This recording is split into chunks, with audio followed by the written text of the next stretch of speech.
না হচ্ছে মামলাটি একটা গুরুত্বপূর্ণ দিকে মোড় নিয়েছে। এখনো পর্যন্ত মূল খুন এবং ধর্ষণে যতটুকু যা এভিডেন্সেস পাওয়া গেছে, মানে সেখান থেকে সিমেন্ট থেকে শুরু করে ছোট চুলের অংশাবশেষ থেকে শুরু করে ওখানে যে ব্লাঙ্কেটটা ছিল সেই ব্লাঙ্কেটের মধ্যে চুলের কিছু স্যাম্পেল পাওয়া গেছে, এইগুলোর প্রত্যেকটা যা যা এক্সিবিটে অ্যাটেস্টেড করে দেওয়া ছিল প্রমাণ হিসেবে, তার সাথে সরাসরি সঞ্জয় রায়ের একটা ডিরেক্ট কানেকশন ফরেন্সিক ডাক্তাররা তাদের রিপোর্টে বলেছেন। সপ্তাহটা খুব ইম্পর্টেন্ট আমাদের জন্যও, সাধারণ মানুষের জন্য, তার কারণ এই সপ্তাহেই শোনা যাচ্ছে সন্দীপ ঘোষ, টালা থানার ওসি এবং সহ আরো তাদের যারা সাঙ্গপাঙ্গ মিলিয়ে প্রায় 3-4 জন যে গ্রেফতার হয়ে আছেন, তাদের সম্পর্কে চার্জশিট পেশ করবে সিবিআই। এটা এখনো পর্যন্ত সিবিআই দাবি করেছে। আমরা লক্ষ্য রাখবো যে 25 থেকে 28 পর্যন্ত টানা এই উইকের যে ট্রায়াল প্রক্রিয়া চলছে তার মধ্যে তারা চার্জশিট পেশ করে কিনা।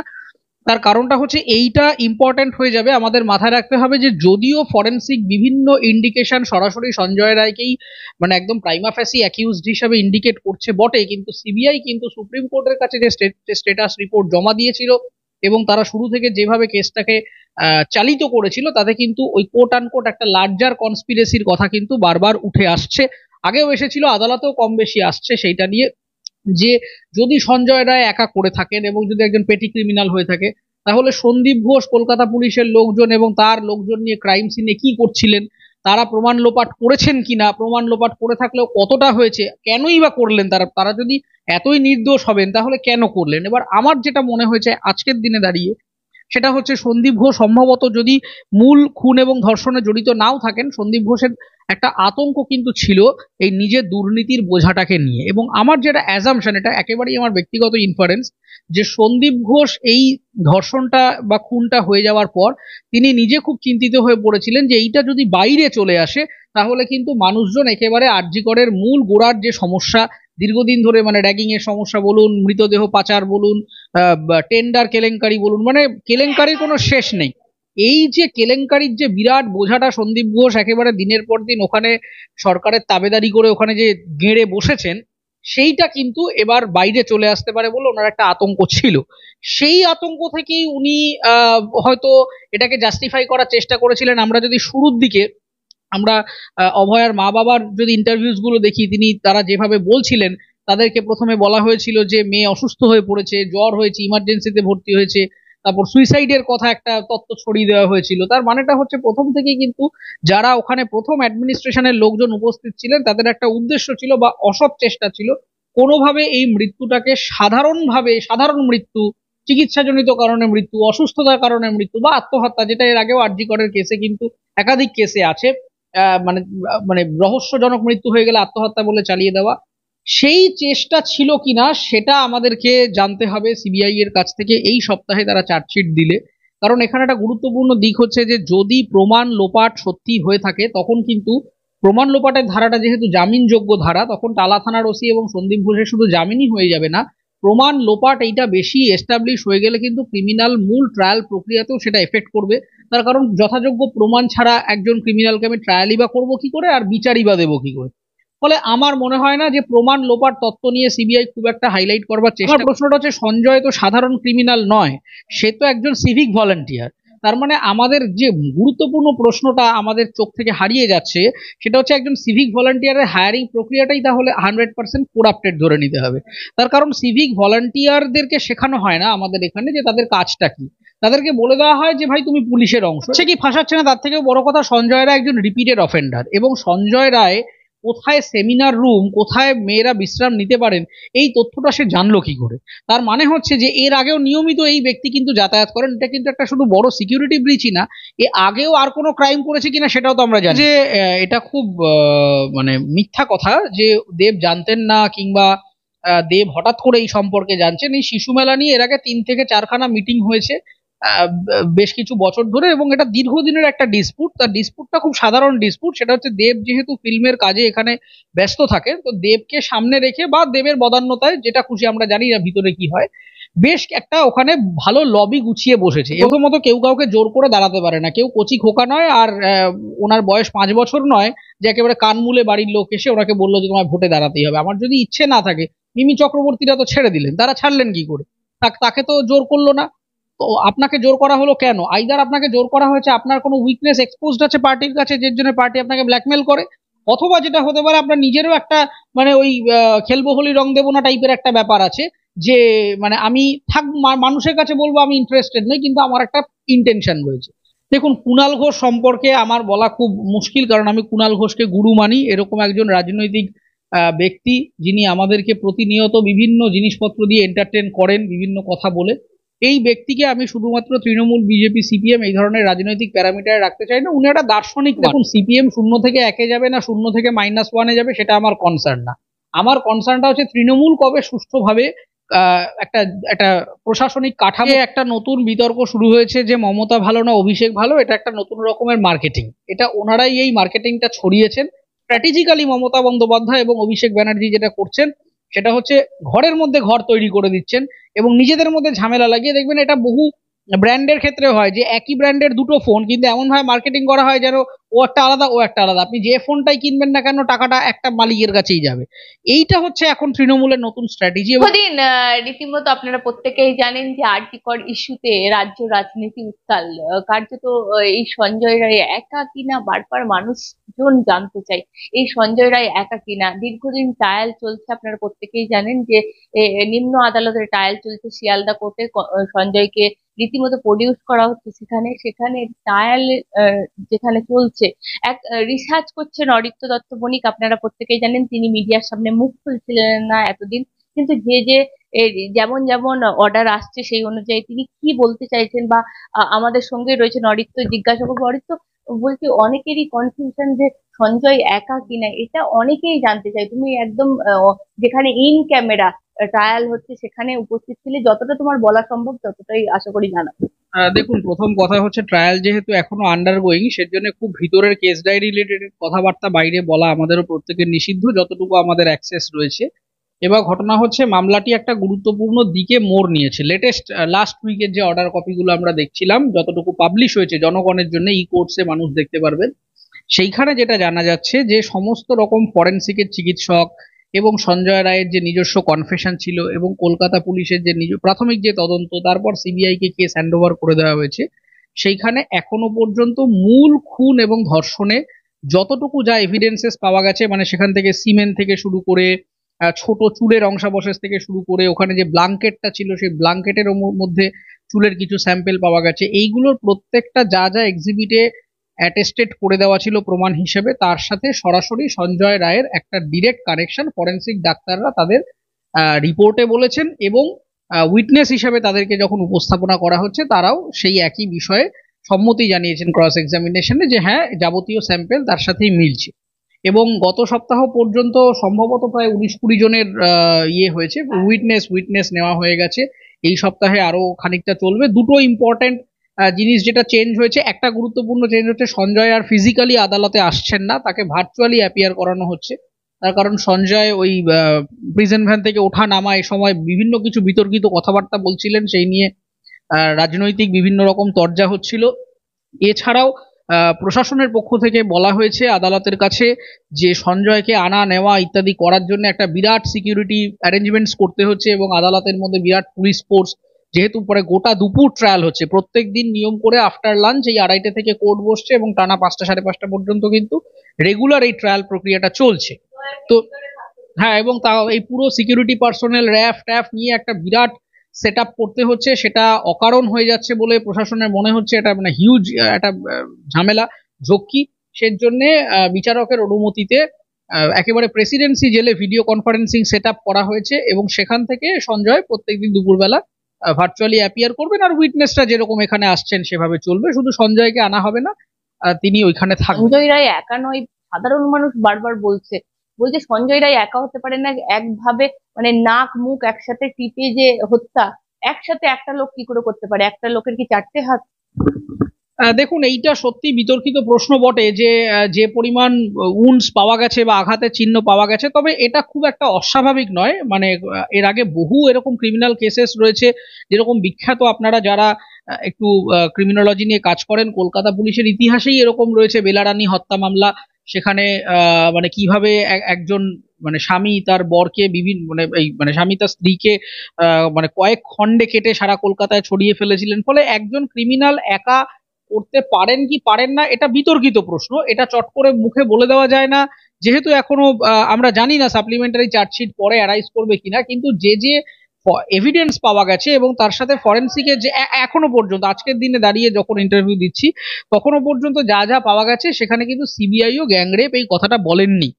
এবার মানে সঞ্জয় রায় একা করেছেন নাকি আরো তার সাথে কিছু লোকজন ছিল?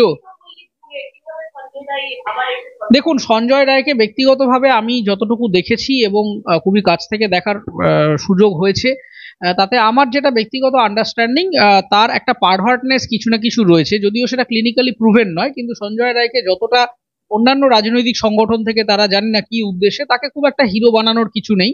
তার কারণ তার কনফেশনও তো রয়েছে, নাহলে একটা লোককে অ্যারেস্ট করা হলো কেন? এবং আরেকটা জিনিস যেটা বারবার বলার চেষ্টা করা হচ্ছে যে ধনঞ্জয়ের মতো একে প্লান্ট করে মেরে দেওয়া হচ্ছে কিনা, কিন্তু আমি মনে করাতে চাইবো যে ধনঞ্জয়ের ঘটনার সাথে সঞ্জয় রায়ের ঘটনার অনেকটা পার্থক্য রয়েছে। এবং আরেকটা জিনিস মাথায় রাখতে হবে যে আজকে ফরেন্সিক সায়েন্স যে জায়গায় উন্নত, সেখানে একেবারে সূক্ষ্মাতি সূক্ষ্ম সামান্য ক্লু থেকেও কিন্তু অপরাধীর কাজ পর্যন্ত পৌঁছে যাওয়া যায়।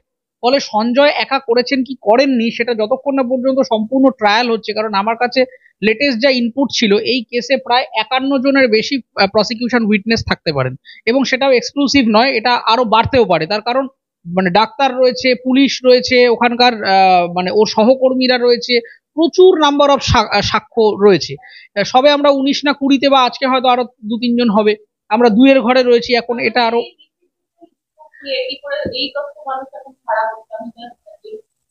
দেখুন এইটা মানে সঞ্জয়ের কনফেশনেও ছিল, এবং সেই সময় যেটা বলা হয়েছিল যে সঞ্জয় রায় এরকম নিয়মিত তারা যৌনপল্লীতে যাতায়াত করতেন এবং তার এই যৌনতা নিয়ে একটা অদ্ভুত পারভার্টনেস ছিল, এবং সঞ্জয় যেখানে মানে থাকতেন তার পরিবার সেখান থেকেও, এলাকা থেকেও বেশ কিছু এরকম কমপ্লেন এসেছিল।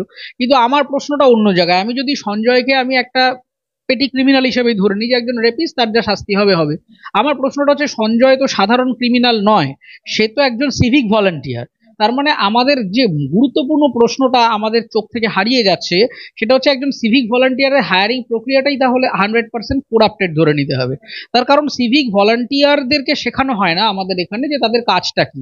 তাদেরকে বলে দেওয়া হয় যে ভাই তুমি পুলিশের অংশ। এবার তারা না জেনে না বুঝে, যেহেতু কোনো নির্দিষ্ট ট্রেনিং নেই এবং বেশিরভাগ ক্ষেত্রেই কোনো ব্যাকগ্রাউন্ড ভেরিফিকেশন হয় না, হয়তো কাগজে কলমে অনেক প্রোটোকলস লেখা আছে, কিন্তু আমরা যারা এইসব হয়তো সুপ্রিম কোর্টে আলোচনা হবে না, কিন্তু যারা দৈনন্দিন বাংলার নাগরিক তারা রাস্তাঘাটে বেরোলে সিভিক ভলেন্টিয়ারদের সাথে ডিল করি যারা, আমরা জানি যে সিভিক ভলেন্টিয়ার প্রক্রিয়াটা সম্পূর্ণভাবে রাজনৈতিক প্যাট্রনেজের হিসেবে হয়। অমুক কাউন্সিলর, তমুক এমএলএ, তমুক নেতা সে একটা রেফার করে দেয়, সেই রেফারেলের ভিত্তিতে পুরো জিনিসটা চলে। তার কারণ যদি প্রপার মেডিকেল ভেরিফিকেশন হতো, ব্যাকগ্রাউন্ড ভেরিফিকেশন হতো, তাহলে কিন্তু শুরুতেই এই সঞ্জয় রায়দের মতো ব্যক্তিদের কিন্তু চাকরি বা এই ভলান্টিয়ারি পাওয়াই উচিত না। কারণ যে ব্যক্তি এর আগে এরকম ভায়োলেন্সের শিকার আছে, যার এরকম একটা নেক্রোফিলিয়া থাকতে পারে, যার এরকম শারীরিক এবং মানসিক অবস্থা, সম্পূর্ণ ক্রিমিনাল মাইন্ডসেট, আদ্যন্ত নেশাখোর একটা লোক, সে কি করে সিভিক ভলান্টিয়ার হিসেবে এমপ্লয়েড হলো? তার মানে আমাদের কিন্তু যে প্রশ্নটা সুপ্রিম কোর্ট বলবার চেষ্টা করছে যে সিভিক ভলান্টিয়ার নিয়োগের প্রক্রিয়াতেই গন্ডগোল আছে, এবং যে প্রশ্নটা আমরা বারবার এড়িয়ে যাচ্ছি সেটা হচ্ছে যে সঞ্জয় রায় কিন্তু বারবার আদালতে যেটা বলবার চেষ্টা করছেন, মিডিয়ার সামনে যেটা বলবার চেষ্টা করছেন, যে ফাঁসাচ্ছে কি ফাঁসাচ্ছে না তার থেকেও বড় কথা সঞ্জয় রায় একজন রিপিটেড অফেন্ডার। এবং সঞ্জয় রায় কোথায় সেমিনার রুম, কোথায় মেয়েরা বিশ্রাম নিতে পারেন, এই তথ্যটা সে জানলো কি করে? তার মানে হচ্ছে যে এর আগেও নিয়মিত এই ব্যক্তি কিন্তু যাতায়াত করেন। এটা কিন্তু একটা শুধু বড় সিকিউরিটি ব্রিচই না, এ আগেও আর কোনো ক্রাইম করেছে কিনা সেটাও তো আমরা জানি না। তার কারণ হচ্ছে আজকে এরকম একটা মানে নারকীয় ঘটনা ঘটেছে, ধর্ষণ হয়েছে, খুন হয়েছে, আলোতে চলে এসছে, এখন মিডিয়ার দুনিয়া, মুহূর্তের মধ্যে মানুষ ফোনে রেকর্ড করে সেগুলো তুলে ফেসবুক ইউটিউবে আপলোড করে দিচ্ছেন বলে জানতে পারছি। কিন্তু আজ থেকে 5 বছর 10 বছর আগে যে সঞ্জয় রায় কি অবস্থায় ছিল, সেখানে সে বডি পাচার করেছে নাকি মানে অস্ত্র মজুত করেছে নাকি ড্রাগস কারবার করেছে, সে যে কি করেছে, এবং সে একা নিশ্চয়ই করেনি। আমি যদি ধরেও নিই যে এই খুন এবং ধর্ষণে সে একা কোনোভাবে জড়িত, সেটা বিজ্ঞানসম্মতভাবে প্রমাণিত হচ্ছে, কিন্তু এই সঞ্জয়দের যে দাপটটা আরজিকর সহ বিভিন্ন জায়গাতে, সেটা কোনোদিন একা হতে পারে না। তার কারণ সন্দীপ ঘোষ এবং সঞ্জয় রায় যে পরস্পরকে চেনে, এটা কিন্তু ট্রায়াল প্রক্রিয়ার অনেক আগেই আদালতে কিন্তু তাদেরকে মুখোমুখি বসিয়ে জেরা করা হয়েছিল, সিবিআইও বলেছিল এবং আদালতেও সেই নিয়ে কথা হয়েছে। তার মানে সন্দীপ ঘোষ একেবারেই সাধু পুরুষ নন। সন্দীপ ঘোষদের নেতৃত্বে সঞ্জয় রায়রা দীর্ঘদিন ধরে যাতায়াতগুলি করেন। এবং যে প্রশ্নটা বারবার থেকে যাচ্ছে যে শুধুমাত্র সন্দীপ ঘোষই জড়িত নয়, এখানে কলকাতা পুলিশের একটা আউটপোস্টও কিন্তু আরজি কর হাসপাতালের বাইরে রয়েছে, যাদের কাজ হচ্ছে তদারকি করা, কে আসছেন যাচ্ছেন ইত্যাদি করা। তাহলে একজন সিভিক ভলেন্টিয়ার এরকম যাতায়াত করেন ইত্যাদি করেন, এবং সন্দীপ ঘোষের নেতৃত্বে ওখানে একটা ডার্ক লবি চলছে, এটা পুলিশ একেবারেই জানে না, একেবারে কচি খোকা, এটা ভেবে নেওয়ার কিছু নেই। পুলিশ অবশ্যই জানে, এবং জেনে চুপ করে বসে থাকতো। তার কারণ হচ্ছে খুব সিম্পল, এই সন্দীপ ঘোষদের কাজ ছিল হচ্ছে এই বিভিন্ন রকম কালো বাজারি করে যে টাকাটা উঠতো সেটা পলিটিক্যাল ফান্ডিং এ ব্যবহার করা হতো, এবং সেই পলিটিক্যাল ফান্ডিং থাকতো বলেই দিনের পর দিন, এটা কিন্তু প্রথম নয়, এর আগেও 3খানা জনস্বার্থ মামলা 2023-এ আদালতে রয়েছে, শিয়ালদহ কোর্টে দুর্নীতি নিয়ে মামলা রয়েছে। তার মানে একটা লোকের পেছনে সবাই কেবল মিথ্যা অভিযোগ করে যাচ্ছে, না তো হতে পারে না।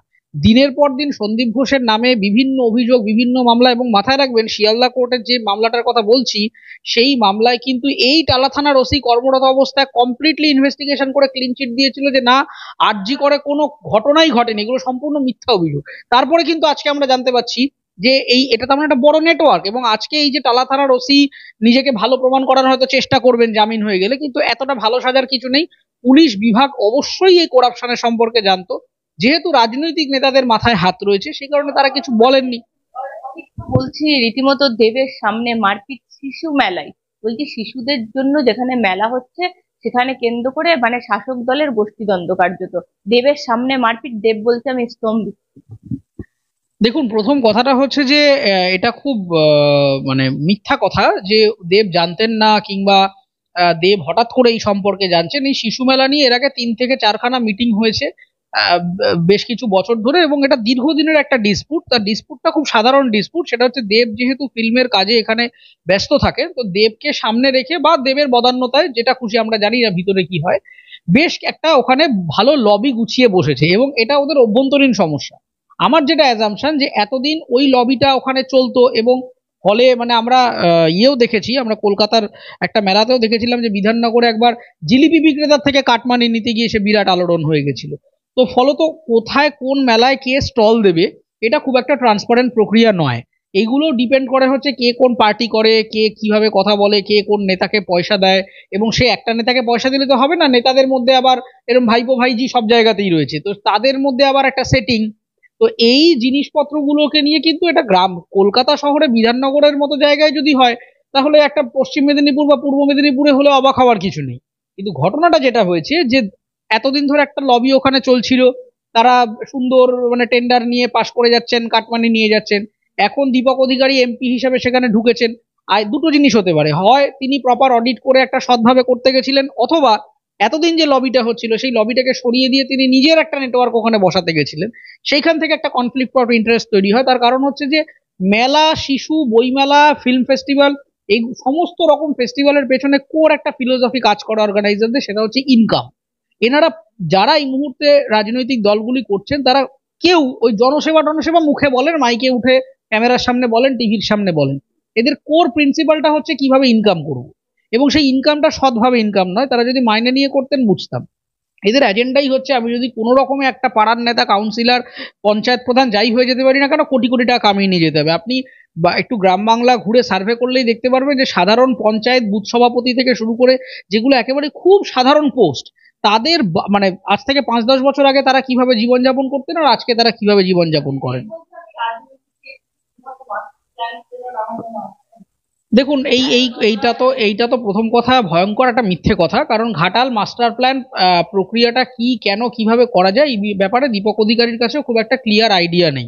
উনি এটাকে একটা ব্র্যান্ড হিসেবে ব্যবহার করেন। তার কারণ হচ্ছে ঘাটাল মাস্টার প্ল্যান, আপনাকে মাথায় রাখতে হবে, যে এমপি এই কথা বলেন যে শুধু মাস্টার প্ল্যানের জন্যই আমি রাজনীতিতে এসেছি, তিনি একেবারেই ভরসার যোগ্য নন। তার কারণ হচ্ছে, হ্যাঁ, তার কারণটা হচ্ছে প্রথমত কেউ কাউকে জোর করে দাঁড়াতে পারে না, কেউ কচি খোকা নয়, আর ওনার বয়স 5 বছর নয় যে একেবারে কান মুলে বাড়ির লোক এসে ওনাকে বললো যে তোমায় ভোটে দাঁড়াতেই হবে। আমার যদি ইচ্ছে না থাকে, মিমি চক্রবর্তীরা তো ছেড়ে দিলেন, তারা ছাড়লেন কি করে? তাকে তো জোর করলো না। তো আপনাকে জোর করা হলো কেন? আইদার আপনাকে জোর করা হয়েছে, আপনার কোনো উইকনেস এক্সপোজড আছে পার্টির কাছে, যে জন্য পার্টি আপনাকে ব্ল্যাকমেল করে, অথবা যেটা হতে পারে আপনার নিজেরও একটা মানে ওই খেলবো হোলি রং দেবো না টাইপের একটা ব্যাপার আছে, যে মানে আমি মানুষের কাছে বলবো আমি ইন্টারেস্টেড নই, কিন্তু আমার একটা ইন্টেনশন রয়েছে। সেই ইন্টেনশনটা কি সেটা মানে আরো আগামী দিনে হয়তো স্পষ্ট হবে। কিন্তু বিষয় হচ্ছে যে ঘাটাল মাস্টার প্ল্যানের জন্য একজন এমপি 5 বছরের বা আজকে তার থার্ড টার্মে চলে এসছে, একটা প্রজেক্ট নিয়ে একটা এমপির কাজ করবার কথা নয়। ঘাটাল মাস্টার প্ল্যান একটা গুরুত্বপূর্ণ অবজেক্টিভ হতে পারে, কিন্তু এলাকার সামগ্রিক শান্তি শৃঙ্খলা ঠিকঠাক হচ্ছে কিনা, অন্যান্য ডেভেলপমেন্টস গুলো হচ্ছে কিনা, সেটা একজন এমপি দেখবেন না একটা মেলায়? তা আপনি তো রাজনীতি করছেন, একজন এমপি তো রাজনৈতিক বডির অংশ। এটা উনি শুরু থেকে কেন মিথ্যা কথা বলেন আমি বুঝতে পারি না। উনি রাজনীতি বোঝেন না, রাজনীতি জানেন না, কিছুই জানেন না, অথচ থার্ড টার্মের এমপি হয়ে উনি পার্লামেন্টে যাচ্ছেন। পার্লামেন্টে কারা যায়? পার্লামেন্টে কি আমি আপনি যাই? আমরা কেন যাই না? তার কারণ পার্লামেন্টটা ভারতবর্ষের রাজনৈতিক সিস্টেমের one of the highest building, যেখানে ল ফ্রেম হয়। আপনি যদি সাবজেক্টটা নাই জানেন তাহলে আপনি যাচ্ছেন কেন? আমি বারবারই তো বলেছি যে আমি, ধরুন ডাক্তারি জানি না, আমি কি আজকে এসএসকেএম এ গিয়ে বলবো আমি একটা ওপেন হার্ট সার্জারি করবো, তারপর রোগী মরে গেলে বলবো না আমি তো চিকিৎসাটা জানতাম না, এমনি এক্সপেরিমেন্ট করতে এসেছি? এটা তো এক্সপেরিমেন্ট করবার জায়গা নয়। আপনার ওপরে কয়েক লক্ষ মানুষের জীবন জীবিকা এবং একটা গোটা এলাকার মানে পুরো মানে রাজনীতি, সমাজ, অর্থনীতি, সমস্ত পরিবেশ সবকিছু ডিপেন্ড করছে। হ্যাঁ, ঠিকই তো বলেছে, কারণ এখানে তো বিজেপি, সিপিএম, কংগ্রেস, অন্য কোনো দলের কোনো ভূমিকাই নেই। এটা তো সমস্যাটা কমপ্লিটলি অভ্যন্তরীণ ঘরের সমস্যা, কে কত কাটমানি নেবে। তো আপনার বাড়িতে আপনার ভাইপো ভাইজির সাথে আপনার সমস্যা ক্ষমতা নিয়ে, ক্ষমতা নিয়ে কাটমানি নিয়ে ইনকাম কমে যেতে পারে, অন্য লবি চলে যেতে পারে। উনি তো সত্যি কথা বলেছেন, দীপক অধিকারী একদম সত্যি কথা বলেছেন যে এখানে যারা মার খাচ্ছে, যারা মারছে, তারা প্রত্যেকেই তারই লোক। তার কারণ হচ্ছে একই দলের মধ্যে খেয়েও খেয়ে নিয়ে সমস্যা। এবং এই কথা আবারও আমি স্পেসিফিক্যালি বলছি যে ঘাটালের প্রত্যেকটা মানুষ যদি ওনার হতেন তাহলে দিনের পর দিন ঘাটালের ডেভেলপমেন্টের অবস্থাটা এরকম হতো না। উনি অধিকাংশ সময় ঘাটালের যে প্রত্যেকটা বিধানসভা বা পঞ্চায়েত এলাকা, আমি একেবারে মানুষের সাথে কথা বলে আপনাকে বলছি, সমস্ত জায়গায় আজ পর্যন্ত উনি ভিজিট করেনি। আজকে থার্ড টার্ম মানে প্রায় 15 বছর হতে চললো। প্রথম এসেই যদি আমি এক্সপেক্ট করতাম তাহলে একটা কথা ছিল, 15 বছরের অধিকাংশ জায়গায় দীপক অধিকারী নিজে ফিজিক্যালি যান না। তিনি মূল, না মানে থার্ড টার্মটা তো শুরু হয়ে গেল, থার্ড মানে উনি তো মাঝখানে নিশ্চয়ই ছাড়বেন না, উনি তো 5 বছর শেষ করবেন। তাহলে এই যে 10-11 বছরে উনি একটা ওনার মানে লোকসভা কেন্দ্রের যে বিভিন্ন জায়গাগুলো, সেই জায়গাগুলো সবটা ঘুরেই দেখেননি। উনি জানেনই না মানুষের সমস্যাটা কি। ঘাটাল মাস্টার প্ল্যানের জুজু দেখিয়ে বছরের পর বছর ওইখানে উনি ভোট চাইছেন, এবং নিজের সিনেমার যে জনপ্রিয়তা, ফিল্ম ইন্ডাস্ট্রির জনপ্রিয়তা, সেটাকে উনি পলিটিক্যালি এনক্যাশ করছেন, মানুষকে বোকা বানাচ্ছেন। অধিকাংশ জায়গাতে উনি নিজে ফিজিক্যালি ভিজিটই করেনি, উনি জানেনই না যে অন্যান্য 5টা ব্লকে, অন্যান্য 5টা বিধানসভায় কি সমস্যা আছে। আমি বলছি রীতিমতো 150 গ্রাম ভোট পেয়েছে সিপিএম বিজেপি, এই বলছেন দেবাংশু ভট্টাচার্য, কি বলবেন? না সেটা ঠিক আছে, সে এখন, এখন বিষয় হচ্ছে যে দেখুন মানে সিপিএম এর এবং মানে বিজেপিকে আমি ব্যক্তিগতভাবে বলেছি যে দেখুন, সিপিএম কে প্রথম কথা মানুষ আর ট্রাস্ট করে না, এবং সিপিএম এর একটা বড় আহ, অংশ ছিল যে এই আরজিকর মুভমেন্টটাকে রাজনৈতিকভাবে ব্যবহার করা। তার কারণ আরজিকর মুভমেন্টে কিন্তু শুরু থেকেই আমরা যেটা ধারণা করতে পেরেছিলাম যে সরাসরি একটা বাম প্রভাব রয়েছে। তার কারণ তারা স্পেসিফিক্যালি বেশ কিছু রাজনৈতিক সংগঠন দ্বারা প্রভাবিত, এবং নির্দিষ্ট কিছু সংগঠনকে তারা বয়কট করেছে, ঢুকতে দেয়নি। তার মানেটা হচ্ছে স্পেসিফিক্যালি বায়াস। এবং যারা যারা ওখানে নেতৃত্ব দিয়েছিলেন তাদের প্রিভিয়াস হিস্ট্রি আমরা যখন দেখতে আরম্ভ করলাম, তারাও নির্দিষ্ট ধরনের বিভিন্ন কিছু বাম সংগঠনের সাথে প্রত্যক্ষ বা পরোক্ষভাবে জড়িত ছিলেন। কিন্তু ঘটনাটা হচ্ছে যে বাম সরাসরি আন্দোলনটাকে হাইজ্যাক করলো, লিড করলো, নানা কিছু করলো, আলটিমেটলি সেটিং হয়ে গেল। তার কারণটা হচ্ছে বামের আইদার ভিশন নেই, 2 লিডার নেই, এবং 3 মানুষকে ভরসা করাতে পারেন না। তার কারণ আমি শুরু থেকে বলেছি যে আরজিকর আন্দোলন ব্যর্থ হয়েছে, তার একটাই কারণ যে আরজিকরের একটা একটা এটা একটা ঘটনা, এটা একটা দুর্ঘটনা আমি বলবো। এই দুর্ঘটনাটাকে রিফ্লেক্ট করে আমাকে যদি চন্দ্রকোনার মানুষকে প্রভাবিত করতে হয়, তাহলে চন্দ্রকোনার এলাকার লোকটাকেও আমাকে বোঝাতে হবে যে এই সমস্যাটা তার বাড়িতেও হয়তো হয়েছে। এখানে যেটা হয়েছিল যে আরজিকর এবং চিকিৎসা ব্যবস্থা, স্বাস্থ্য দপ্তর, এর বাইরে আলোচনাটা সিপিএম, বিজেপি বা অন্যান্য যারা অপোজিশন রয়েছেন তারা মানুষের কাছে পৌঁছে যেতে পারেননি, এবং একটা নির্দিষ্ট সময়ের পর থেকে মানুষের স্বতঃস্ফূর্ত অংশগ্রহণ কমতে আরম্ভ করেছিল। তার কারণ একটা সময় বুঝে গেছিল যে আর এটা তো পলিটিক্যাল ব্যাপার হয়ে যাচ্ছে। প্রথম দিকে 14ই আগস্ট পর্যন্ত আপনি যদি দেখেন, মানুষ কিন্তু স্বতঃস্ফূর্তভাবে ময়দানে নেমেছিল। সেখানে কিন্তু রাজনীতি, জাত পাত, ধর্ম একেবারে কেউ দেখেনি। তারা কিন্তু সবাই চেয়েছিল একটা মেজর সিস্টেমিক রিফরমেশন। তারপরে যখন এই বাম, অতি বাম, এই বিভিন্ন রকম সংগঠনগুলি ঢুকে আন্দোলনটাকে ডিসপার্স করতে আরম্ভ করলো, তখন মানুষ আস্তে আস্তে স্বতঃস্ফূর্ত ইনভলভমেন্টটা কমতে কমতে শুরু করলো, এবং গ্রামগঞ্জ মফস্বলে মানুষের অ্যাটাচমেন্টটাই চলে গেল। তার কারণ হচ্ছে যে মানে একটা কনসেপ্টে তো লোকালাইজেশন, আঞ্চলিকীকরণ করতে হবে। কারণ আমার এলাকায় যে লোকটা দার্জিলিং এ বসে আছে, কিংবা যে লোকটা সুন্দরবনে বসে আছে, সে হয়তো আরজিকরের হ্যাঁ, তাকে, সে হয়তো আরজি করে ঘটনাটা শুনেছে, সে সিম্পাথাইজও করছে, সে এই ক্রাইমটা সম্পর্কে অবগত, কিন্তু তাকে বোঝাতে হবে যে এটা শুধু আরজি করে সমস্যা নয়, এটা তো সুন্দরবনের মেয়েদেরও সমস্যা। আমরা তো সন্দেশখালীর ঘটনা দেখেছি, তারপরেও আমাদের কোনো শিক্ষা হয়নি যে এরকম একটা ঘটনা হলো। তার মানে ওমেন সেফটি এবং সিকিউরিটি, ডোমেস্টিক ভায়োলেন্স, মেয়েদের ওপর অত্যাচার, জেন্ডার ডিসক্রিমিনেশন, এই সমস্যাগুলো প্রত্যেকটা অঞ্চলে কি কিভাবে ছড়িয়ে রয়েছে সেইটা বলে মানুষকে, মানে সমস্ত রকম মেয়েদেরকে যদি আমরা সংঘবদ্ধ করতে পারতাম, যা মানে যারা আন্দোলনের আয়োজক ছিলেন, তাহলে এটা সম্ভব ছিল যে রাজনৈতিকভাবে তৃণমূল কংগ্রেস যারা ক্ষমতায় আছেন তাদেরকে চাপ দেওয়া যেত। কিন্তু যেহেতু সেটিং হয়ে গেল, সেজন্য আর বিশেষ খুব একটা লাভ হলো না। দেখুন, কুণাল ঘোষ সম্পর্কে আমার বলা খুব মুশকিল, কারণ আমি কুণাল ঘোষকে গুরু মানি। এরকম একজন রাজনৈতিক ব্যক্তি, যিনি আমাদেরকে প্রতিনিয়ত বিভিন্ন জিনিসপত্র দিয়ে এন্টারটেন করেন বিভিন্ন কথা বলে, এই ব্যক্তিকে আমি শুধুমাত্র তৃণমূল, বিজেপি, সিপিএম এই ধরনের রাজনৈতিক প্যারামিটারে রাখতে চাই না। উনি একটা দার্শনিক মানুষ, মানে ওনার লেখা পড়া, উনি যা সমস্ত বলেন, হ্যাঁ, এই সমস্ত জিনিসপত্রগুলো দিয়ে উনি আমাদেরকে আমাদেরকে উৎসাহিত করেন। দেখুন, সিপিএম 0 থেকে 1-এ যাবে না 0 থেকে -1-এ যাবে, সেটা আমার কনসার্ন না। আমার কনসার্নটা হচ্ছে তৃণমূল কবে সুষ্ঠুভাবে একটা একটা প্রশাসনিক কাঠামো তৈরি করবে। তার কারণ হচ্ছে যে আরজিকর ঘটনা পরেও তো প্রায় 70-75টা রেপের ঘটনা সারা বাংলায় ঘটে গেল। তাহলে, হ্যাঁ, তাহলে এই যে 8 থেকে 80 কেউই আসলে ছাড় পাচ্ছেন না, এই এরকম একটা হিনাস ক্রাইম কি করে সমাজে বারবারন্ত হচ্ছে, তাহলে সেইটা নিয়ে মাননীয় কুণাল ঘোষ সাহেব একটু কথা বলুন। সিপিএম তো ক্ষমতায় নেই, আমি সিপিএম এর আমলে তারা অন্যায় অবিচার করেছে বলে মানুষ তাদেরকে ভাগিয়ে দিয়েছে। বিজেপির প্রতি হয়তো মানুষের আস্থা নেই, সের জন্য তারা ভোট পাচ্ছে না, কিন্তু আপনি তো ভোটটা পাচ্ছেন। তাহলে মানুষ, আপনি সবসময় মিডিয়ার সামনে এসে বলছেন মানুষ আমার সাথে আছে, মানুষ দিদিকে ভালোবাসে, প্রণাম করে, সবই বুঝতে পারছি। তাহলে তার আউটকাম হিসেবে আমরা কেন একটা সুষ্ঠু গভর্নেন্স দেখতে পাচ্ছি না? ভোট পাওয়া মানে হচ্ছে মানুষ আপনাকে আস্থা করছে বা ভালোবাসছে, যাই হোক, সে মানে ভোট হচ্ছে কি হচ্ছে না সেটা অন্য বিতর্ক। কিন্তু বিষয়টা হচ্ছে আপনি ক্ষমতায় থেকে আপনি একটা দুর্বল পার্টি, যে কিনা মানে কোনো অস্তিত্বই নেই, মানে এখন তো সিপিএম রাজনৈতিকভাবে দুর্বল, তাহলে আপনি তাকে নিয়ে এত চর্চা করছেন কেন? আপনি নিজের ইন্ট্রোস্পেকশনটা তৈরি করুন, আপনি সেলফ ইন্ট্রোস্পেকশন করুন যে আপনার দলের মধ্যে কি কি সমস্যা, আপনার দলের মধ্যে গোষ্ঠী কোন্দল, দলের মধ্যে কাটমানি, দলের মধ্যে খেয়েই এবং ক্রমাগত বাংলায় বেড়ে চলা মেয়েদের উপরে এই অত্যাচার, সেইটা নিয়ে আলোচনা না করে কবে হরপ্পা মহেঞ্জোদারোর যুগে কি হয়েছিল এই ইতিহাস ঘেটে বার করে আমরা ওই এর থেকে শুধু এন্টারটেন হব, কিন্তু সুষ্ঠু প্রশাসন কিছু হবে না। অরিত্র, আরেকটা জিনিস, মমতা বন্দ্যোপাধ্যায় বৈঠক ডেকেছেন, অভিষেক বন্দ্যোপাধ্যায়, মমতা বন্দ্যোপাধ্যায় বৈঠক করবেন, আবার সাংগঠনিক ভাবে সাজাবেন, রদ বদল করবেন। আমি বলছি শুধু রদ বদল দলের ক্ষেত্রে যেমন করছেন, ঠিক শাসক হিসেবে কি রদ বদলের জন্য বলবে? কারণ যেভাবে আমাদের রাজ্যে করাপশন, একের পর এক করাপশন বেড়ে চলেছে, মানে পশ্চিমবঙ্গটা কি সত্যি সেই জায়গায় আছে? দেখুন, প্রথম কথা, এই যে একটা নতুন বিতর্ক শুরু হয়েছে যে মমতা ভালো না অভিষেক ভালো, এটা একটা নতুন রকমের মার্কেটিং। এটা ওনারাই এই মার্কেটিংটা ছড়িয়েছেন।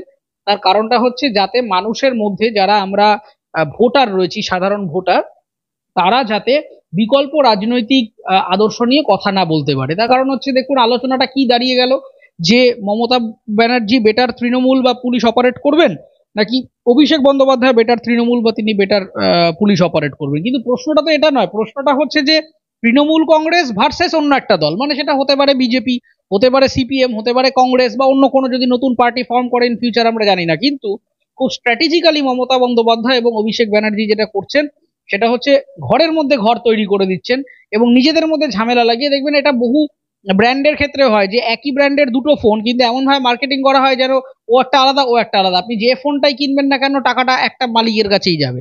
এইটা হচ্ছে এখন তৃণমূলের নতুন স্ট্র্যাটেজি। এবং আরেকটা আপনি যদি লেটেস্ট অবজার্ভ করেন, আমি কিছুদিন ধরে মিডিয়াতে দেখছি যে কন্টিনিউয়াস যাবতীয় দোষ পুলিশের ঘাড়ে চাপিয়ে দিচ্ছে, সে সৌগত রায় থেকে মেয়র ববি হাকিম থেকে মুখ্যমন্ত্রী থেকে, পুলিশ কিছু পারে না, পুলিশ কিছু জানে না।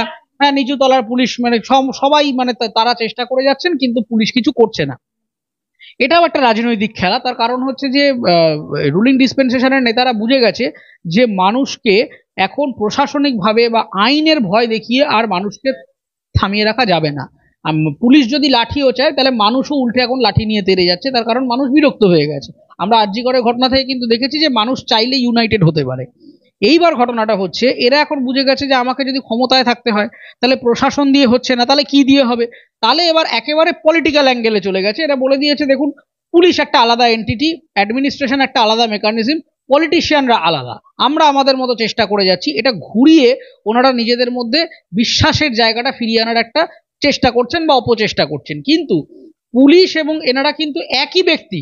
পুলিশ মোটেই স্বতন্ত্র নয়। আপনি একটা থানায় গেলে আপনার যদি একটা মানি ব্যাগ চুরি হয়ে যায়, পুলিশ একটা নর্মাল ভাবে কেস নেবে, কেসটা এফআইআর করবে, জিডি করবে, যা পারুক করবে।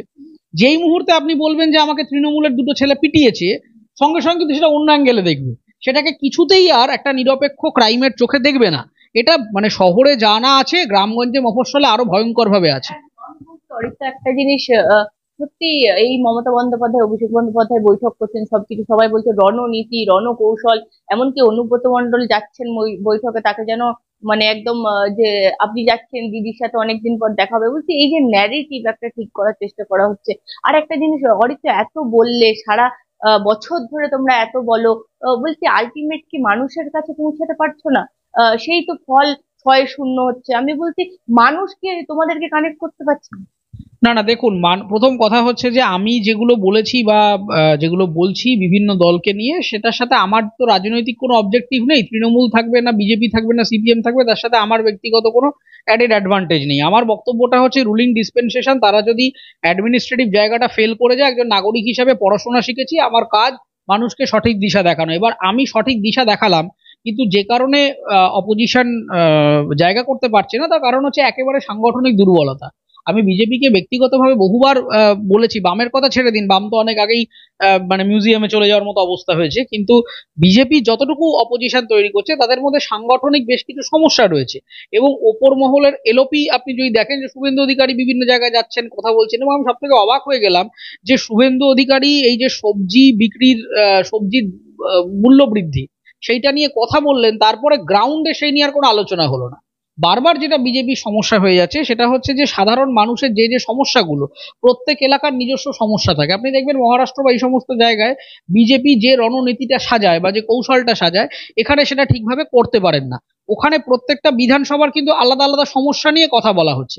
এখানে আপনাকে মাথায় রাখতে হবে একটা সেন্ট্রাল সাবজেক্ট, প্রথমত দুর্নীতিটা আমার মনে হয় রাজনীতিতে আর কোনো ফ্যাক্টর হিসেবে কাজ করবে না। তার কারণ হচ্ছে মানুষের একটা ধারণা হয়ে গেছে যে যে লঙ্কায় যায় সেই রাবণ, এরকম টাইপের। যে আপনি নেতা, ও মানে আপনি তো চোর, এরপর বলুন। ব্যাপারটা হচ্ছে এরকম, মানে সে আপনি যেই দল করুন, আপনি যত সৎই হোক, আপনি যেই মুহূর্তে লোকের কাছে আমাকে এই চিহ্নে ভোট দেবেন বলবেন, ও আগেই জানবে ও বেটা চোর। তারপরে নেক্সট কি, আমাকে কি দিচ্ছ সেইটা বলো। তাহলে যেটা করতে হবে যে কেবলমাত্র দুর্নীতির মধ্যে আটকে থাকলে আর হবে না। দুর্নীতিটা ভোটে আর রিফ্লেক্ট করছে না, কারণ মানুষ সারেন্ডার করে দিয়েছেন যে ভারতবর্ষে অন্তত মানে এখন যা রাজনৈতিক মেকানিজম চলছে, তাতে করাপশনহীন সিস্টেম হবে না। তাহলে আমাকে যেটা করতে হতো অপোজিশনকে, সেটা হচ্ছে যে প্রথমত ভালো ফেস প্রয়োজন। যা এমন এমন লোককে দরকার যাদের প্রতি মানুষ বিশ্বাস করবে। বিজেপির সব থেকে বড় চ্যালেঞ্জ হচ্ছে, বিজেপি এই মুহূর্তে যে মুখগুলোকে সামনে আনবার চেষ্টা করছে, তারা প্রত্যেকেই মানে তৃণমূল কংগ্রেস থেকে ডেভিয়েট করে আসা লোকজন।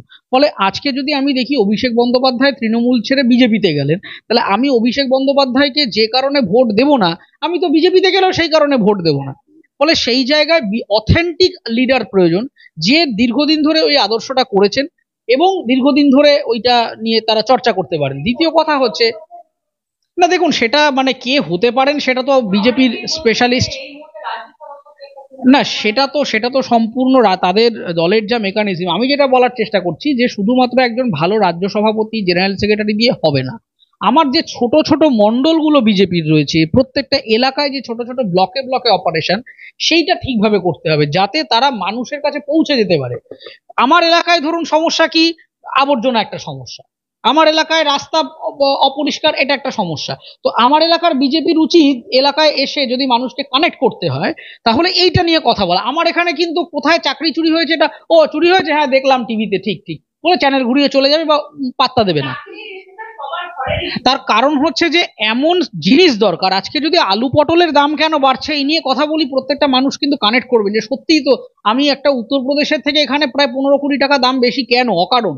এই যে এটা একটা বড় সাবজেক্ট হতে পারে, কিন্তু রাজনৈতিক সাবজেক্ট সিলেকশন করা এবং মানুষের কাছে লোকাল ইস্যুগুলো নিয়ে পৌঁছে যেতে হবে। না দেখুন, সেটা তো একটা বড় ব্যাপার, যেটা বিজেপির শুরু থেকে যে প্রবলেমগুলো ফেস করতে হয়, সেটা হচ্ছে ন্যাশনাল যে ইস্যুগুলো তাদের, মানে ধরুন মানে কিছু এখানে বললেই মণিপুর হাতরাস নিয়ে তখন কথা চলে আসে। ফলে আমার যেটা মনে হচ্ছে যে এই মুহূর্তেও সারা বাংলাতে বিজেপির বেশ খানিকটা ট্রাস্ট ডেফিসিট রয়েছে। তার মূল কারণটা হচ্ছে বিজেপিকে তৃণমূল যে জায়গাতে বারবার অ্যাটাক করার চেষ্টা করে, দুটো খুব ক্লিয়ার লাইন রয়েছে। লাস্ট লোকসভা ইলেকশনে আপনি দেখবেন বিজেপিকে কিন্তু একবারও বলা হয় না যে ও খারাপ দল ইত্যাদি ইত্যাদি, ওকে সরাসরি বলে দেওয়া হচ্ছে বাংলা বিরোধী। তার মানেটা হচ্ছে বাংলা এবং বাঙালির নিজস্ব সংস্কৃতির সাথে বিজেপির সংস্কৃতি বা মনন চিন্তনের কোনো দোষ নেই, মানে কোনো লিঙ্ক নেই। এবং এইটা, হ্যাঁ, না না, ধর্মটা একটা ম্যাটার, ধর্মটা একটা সিরিয়াস ম্যাটার। দেখুন, প্রথম কথা হচ্ছে বিজেপি ক্ষমতায় থাকুক বা না থাকুক, প্রত্যেকটা নিজস্ব ধর্মের তো নিজস্ব রেজিস্ট্যান্স থাকবেই। আজকে বিজেপি যদি না করে নতুন একটা কোনো দল আসে, হিন্দুরা তো হিন্দুদের মতো ইউনাইটেড থাকবে।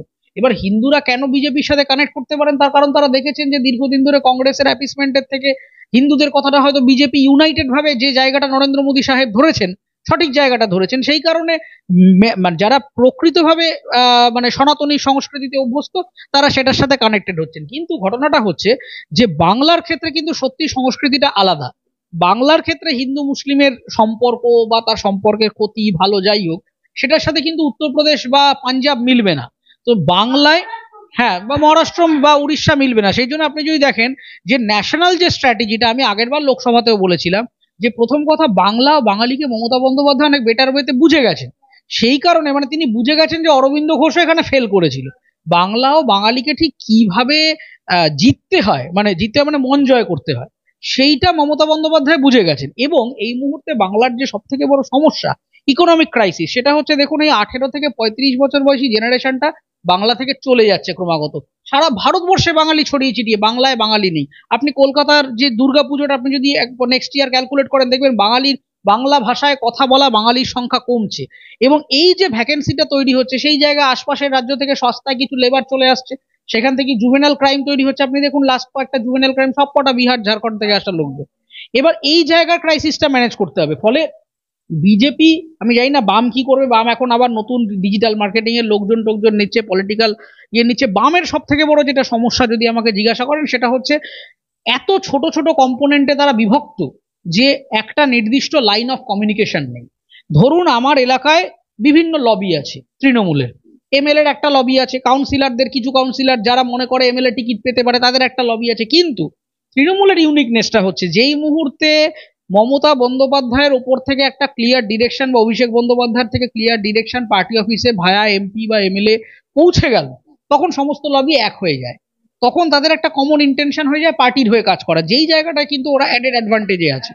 কিন্তু বামেদের সমস্যাটা হচ্ছে মিডিয়াতে এক কথা বলবে, গ্রাউন্ডে ডিওয়াইএফআই আরেক কথা বলবে, এসইউসিআই যদি আবার অন্যদিকে চলে যায় সে আবার সম্পূর্ণ একটা অন্য কথা বলবে, এসএফআই এর আবার এডুকেশন উইং এর সাথে এর কোনো সম্পর্ক নেই। এই যে ছোট ছোট মানে এসএফআই আলাদা, ডিওয়াইএফআই আলাদা, এছাড়া বামের ছোট ছোট আরো যা যা উইংস আছে, ইনফ্যাক্ট হ্যাঁ মানে আইসা আছে, মানে এই যে সিপিআই আছে, সিপিআই এমএল রয়েছে, মানে এই অজস্র। এবং এদের যখন কোনো ডিসিশন তৈরি হয়, সেই ডিসিশনের যে গ্রাউন্ড লেভেল এক্সিকিউশন প্ল্যানটা তৈরি হয়, সেখানে সমস্ত ছড়িয়ে ছিটিয়ে যায়। সিপিএম যে কথাটা বললো, সিপিআই গিয়ে ঠিক তার একটা উল্টো লাইনে গান গাইতে আরম্ভ করে। তখন যেটা হয়, মানুষ দূর, ওদের নিজেদের মধ্যেই কোনো ইউনিটি নেই। এই যে ইউনিটির সমস্যাটা, সেই কারণে বামকে আর ভরসা করে না। দ্বিতীয় কথা হচ্ছে বামের নিজস্ব মুখ নেই। এবং এই মুহূর্তে যেটা দরকার, যতই মীনাক্ষী দেবীকে তুলে আনুন না কেন, প্রথম কথাটা হচ্ছে মীনাক্ষী দেবীকে সাপোর্ট করবার মতো একটা তলার বেস্ট লাইন দরকার। এবং তৃণমূল কংগ্রেস কোন জায়গায় অ্যাডেড অ্যাডভান্টেজ থাকে, তার কারণ তৃণমূল কংগ্রেসের সব থেকে বড় শক্তি হচ্ছে তারা গুরুত্বপূর্ণ কিছু সার্ভে করে। তাদের যে থিঙ্ক ট্যাঙ্ক গুলি রয়েছে, সেই থিঙ্ক ট্যাঙ্ক গুলি গ্রামে গঞ্জে মফস্বলে তাদের লোক নিয়ে সার্ভে করে মানুষের যে ভোটার প্রোফাইলিংটা তৈরি করে, সেই প্রোফাইলিং এর ভিত্তিতে ওরা একেবারে ছোট ছোট টার্গেটেড প্রজেক্ট নামায়। সেই প্রজেক্টের হিসেবেই কিন্তু মানে কন্যাশ্রী, যুবশ্রী, স্বাস্থ্যসাথী, ক্রেডিট কার্ড, অমুক তসুক, এই যে বিরাট লম্বা প্রজেক্টের ফিরিস্তি, এইটা কমপ্লিটলি ওরা ডিসিশনটা নিয়েছে হচ্ছে সার্ভে স্যাম্পলিং থেকে। এই যে সার্ভে করে ভোটার প্রোফাইল করে মানুষকে আলাদা আলাদা ক্লাসিফিকেশনে বিভক্ত করে তাদের কাছে পৌঁছে যাওয়া, এইটা তৃণমূল অ্যাডেড অ্যাডভান্টেজে রয়েছে only due to their ground work. সেই গ্রাউন্ড ওয়ার্ক কিন্তু বিজেপির এবং সিপিএম খুবই দ্বিধা বিভক্ত হয়ে গেছে। বিজেপির যেটা হয়েছে, বিজেপির হায়ার লেভেলে তাও যারা লড়াই দিচ্ছেন বিধানসভার ক্ষেত্রে, নিচের দিকে সেটা আর নামছে না। যেরকম ইউথ, অধিকাংশ ইউথের সাথে বিজেপির কোনো কানেক্ট নেই। এই যে এবিভিপি বলুন কিংবা তাদের যেগুলো যুব মোর্চা রয়েছে, তাদের একটা ম্যাসিভ ওয়ার্ক ডেফিসিট রয়েছে। যুব সমাজের কাছে আজকে তৃণমূল ছাত্র পরিষদ কিংবা আমি টু সাম এক্সটেন্ট এসএফআই যে জায়গায় ছড়িয়ে যেতে পেরেছিল, সেই জায়গায় কিন্তু বিজেপি এখনো ছড়িয়ে যেতে পারেনি। সেই জায়গা থেকে মানুষের কাছে বাংলার বিজেপির নিজস্ব আইডেন্টিটি তৈরি হয়নি। আমরা বিজেপি মানেই ওই যে মমতা বন্দ্যোপাধ্যায় আমাদের কানে ঢুকিয়ে দিয়েছেন বিজেপি বাংলা বিরোধী, ওরা ইউপির পার্টি, ওরা ওই ওই তোমার ভেজ খাওয়া জোর করে দেবে, মাছ তুলে দেবে, এই করে দেবে, হিন্দি ভাষী লোকজন এসে উল্টোপাল্টা বাংলা বলবে, এইটা বলে বলে বিজেপিকে এমন একটা জায়গায় নিয়ে আসা হয়েছে যে তারা বাংলার থেকে আলাদা। বাংলার বিজেপি দরকার। বাংলার বিজেপি কি ছিল না, আমরা কি শ্যামাপ্রসাদ বাবুকে দেখিনি? কিন্তু সেই লিডারশিপ আর নেই। সেই জায়গা থেকে এখন একটা নতুন রিফরমেশন দরকার, যেখানে নতুন মুখ আসবে, নতুন পলিসি আসবে এবং প্রত্যেকটা জায়গার লোকাল ইস্যু নিয়ে কথা হবে এবং সর্বোপরি একটা স্ট্র্যাটেজিক কোহেরেন্স থাকবে। ওই বিক্ষিপ্ত কিছু এক একটা ইস্যু নিয়ে এটা ওটা সেটা টিভিতে বললে হবে না। টিভিতে বলা আর সেটাকে ভোটে রিফ্লেক্ট করার মধ্যে কিন্তু হেল এন্ড হেভেন ডিফারেন্স, যেটা আপনি রাইটলি পয়েন্ট আউট করলেন। যে বলছি এত মিলিয়ন মানুষ দেখছে তাও কেন হচ্ছে না, দেখুন মানুষ যখন ইউটিউবে দেখছে তখন সে শুনছে মন দিয়ে, তার মধ্যে একটা ইন্ট্রোস্পেকশন হচ্ছে, ঠিকই তো আমার অফিসেও তো এই ঘটনাটা ঘটছে, আমিও তো আমার প্রমোশনটা পাচ্ছি না, ওই লোকটা কাটমানি দিয়ে এগিয়ে যাচ্ছে। কিন্তু সেই ব্যক্তি যখন নিজে ভোট দিতে যাচ্ছেন তখন কিন্তু বেটার অল্টারনেট তিনি আর পাচ্ছেন না। তখন তার মনে হচ্ছে আরে এই সিপিএম এর লোক, একে তো কোনোদিন দেখলামই না, এ বিজেপি, এ তো তৃণমূল থেকে আসা, ওই ওই পাড়ায় চুরি করেছিল, এই ইমেজে তখন বলছে তার থেকে ভাই লক্ষ্মীর ভান্ডার তো পাচ্ছি, এখানেই ভোটটা দেই। এই জায়গা থেকে কিন্তু তৃণমূল এখন মানে ফাঁকা মাঠে গোল দিচ্ছে এবং অভিষেক বন্দ্যোপাধ্যায় গড়াগড়ি খেতে খেতে মমতা বন্দ্যোপাধ্যায়ের নেক্সট চেয়ারটা নিয়ে নিচ্ছেন।